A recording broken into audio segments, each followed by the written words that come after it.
Hello, welcome back.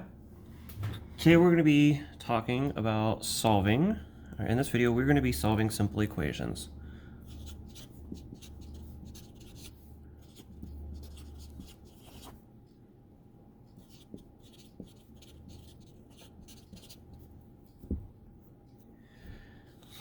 So first off, we should probably talk about what exactly it means to solve an equation.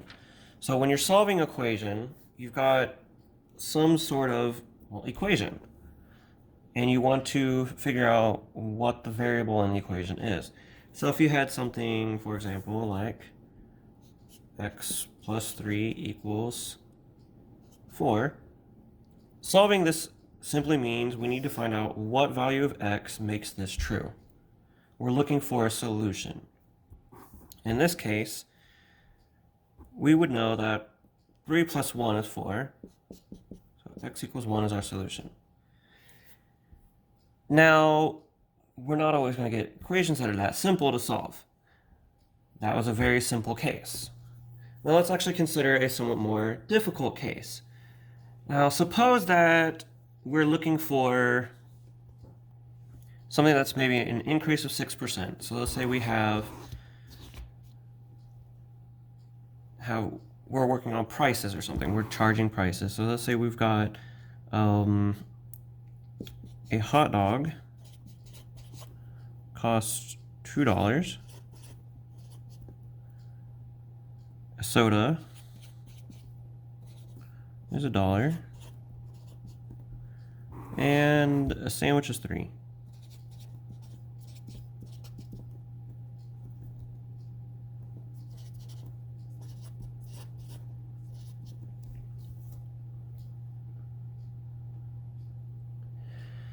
So let's say that we have these three things that we're working on here, and what we're trying to say is, well, let's make these prices include a sales tax. So if we wanted to include some sort of sales tax that is, say, 6%, so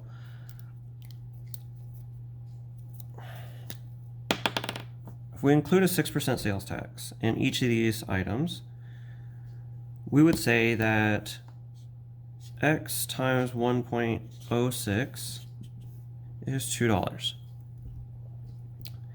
That's for our hot dog. So the 0.06 is that 6% increase from the sales tax. $2 is our final price, and we're trying to include the sales tax in that final price. For our soda, let's call soda y.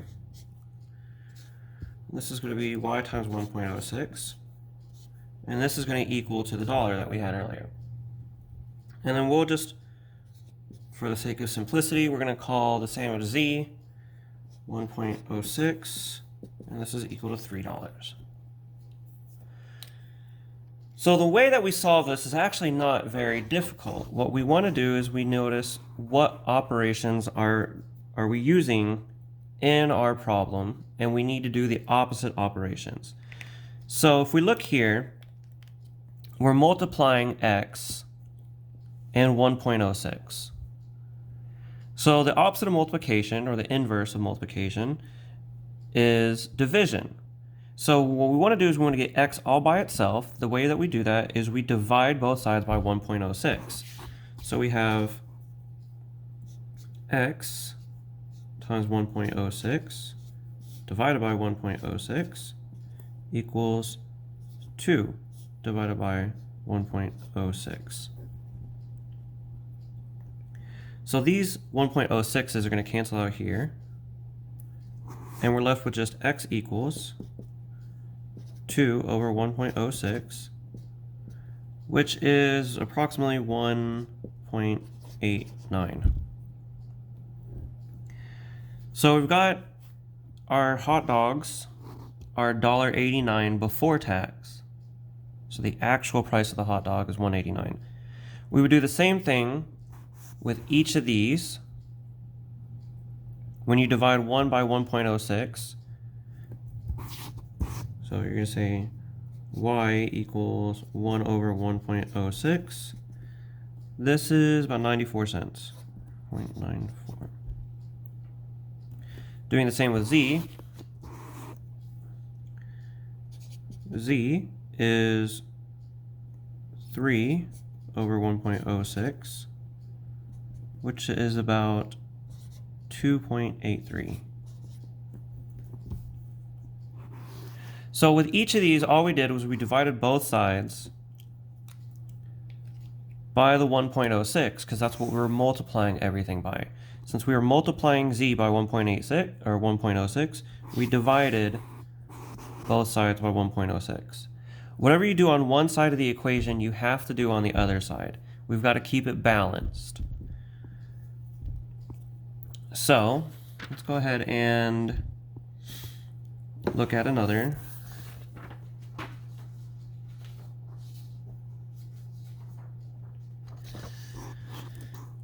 So let's look at a few other ones. So when we're doing these,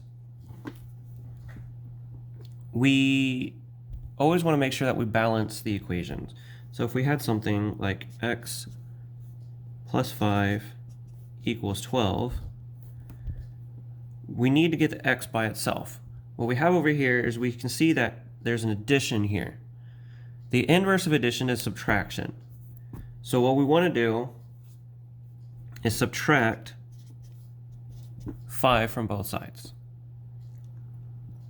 This tells us that x, we could say x plus 5 minus 5 equals 12 minus 5. Well, 5 minus 5 is 0, so these go away. And this is just x equals 12 minus 5, which is 7. So x equals 7, and we can verify that solution by taking this 7 and plugging it into the original equation, saying, well, 7 plus 5 equals 12, 12 equals 12. And we're done. We've solved that problem.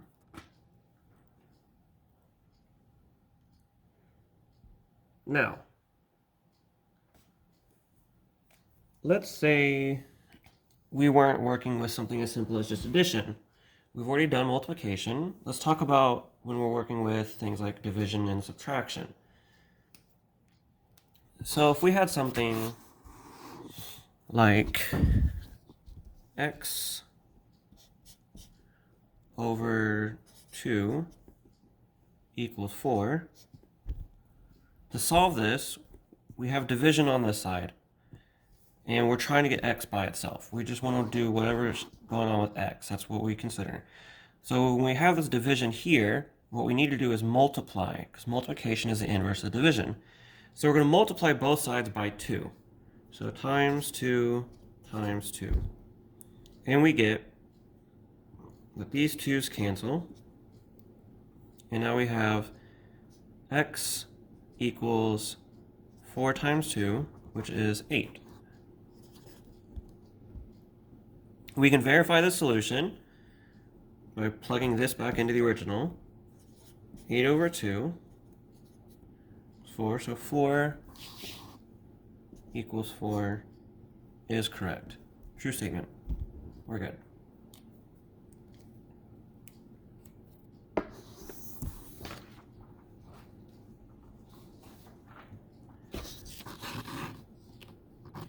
So now let's talk a little bit more about using equations and solving equations and how we can properly put them in. So consider something like a word problem. Word problems happen a lot, and we need to know how to solve word problems very often. So let's go ahead and say now you're reading a newspaper and see home value assessments. Your house is listed at $42,340. Assessments are 1/3 of the true value of the home. What is your home actually worth? So let's kind of look at this. So what we're given is assessment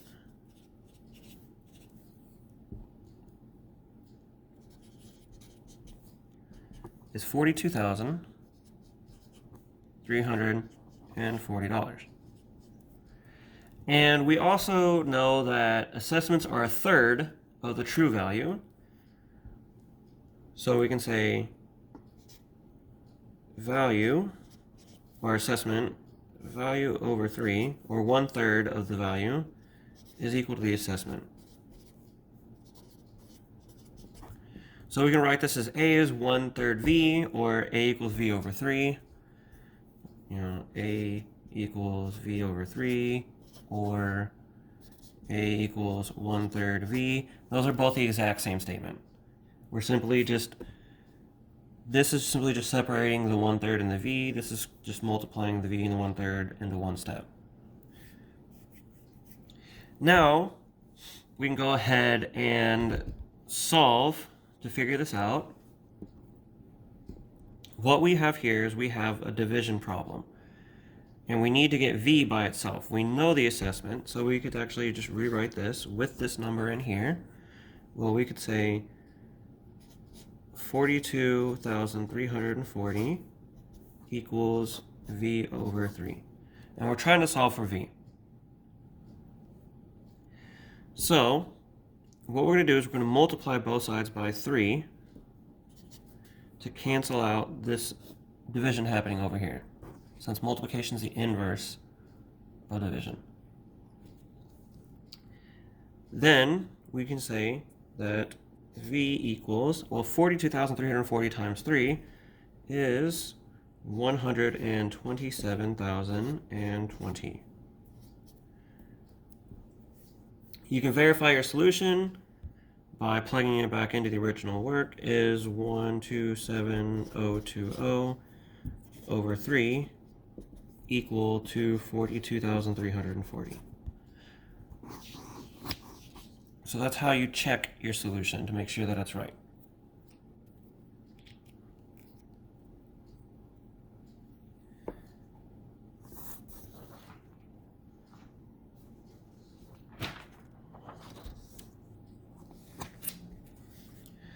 So let's go ahead and do something a little bit more complicated. Let's say that we have something like negative 4 over 5x equals negative 20. We have a negative on both sides, if you noticed. And we have this 4/5, we have this fraction on this side. So let's start, we're trying to clean up some of this fraction. And these negatives. So since the negatives are on both sides, and there's only these one term on each side, we can go ahead and sort of cancel out those negatives by dividing out -1 or multiplying -1 on both sides. If we do that, we can say that 4/5 x equals 20. So we're going to go ahead and do that. Now, this is both a multiplication and division problem because we have this fraction. So let's go ahead and take care of the denominator first by multiplying both sides by 5. Times 5 times 5. These 5s will cancel out. Now we've got 4x equals 100. 20 times 5 is 100. To get rid of this 4 and get this x by itself, we then divide out 4 on both sides. These 4's cancel, and we're going to get x equals 25. Now let's go ahead and verify the solution. We say negative 4 over 5 times 25. Does this equal negative 20? When we multiply this 4 here, we're going to get negative 100. And negative 100, and 100 over 5 is 20. And then we just keep these negatives. So this is negative 20 equals negative 20. And we know that that is correct.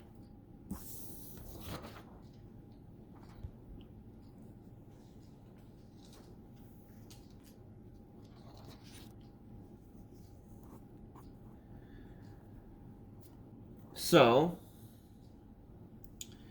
that's about it for this section. when we consider a lot of the things that we're doing, we need to consider the operations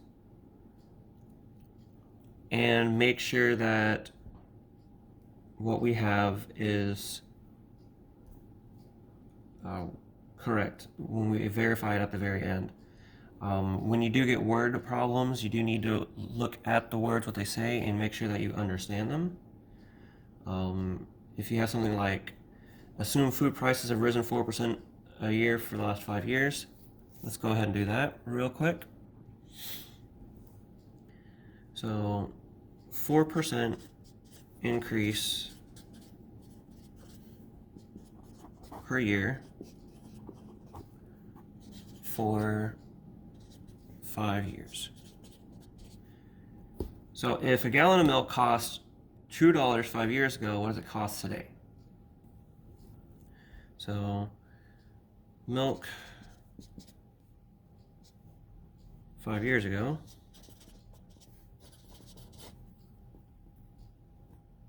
was $2 according to our problem, and we want to figure out how much it costs today. So we would say, okay, 2 times that 4% increase for the first year, 4% increase the next year, 4% increase after that, and every year for 5 years, 1, 2, 3, 4, 5.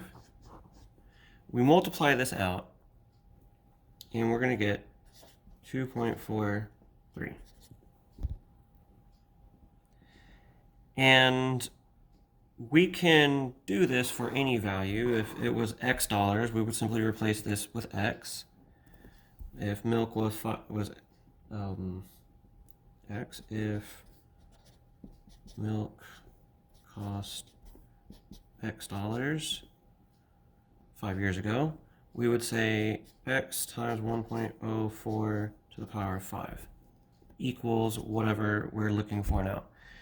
So suppose that we know a price now and we didn't know what it used to be. We can actually figure that out using this. So suppose that now milk was $3.50. And we wanted to find X. Well, what we're doing here is we're multiplying X with 1.04 to the power of 5. So we would simply divide out 1.04 to the power of 5 on both sides.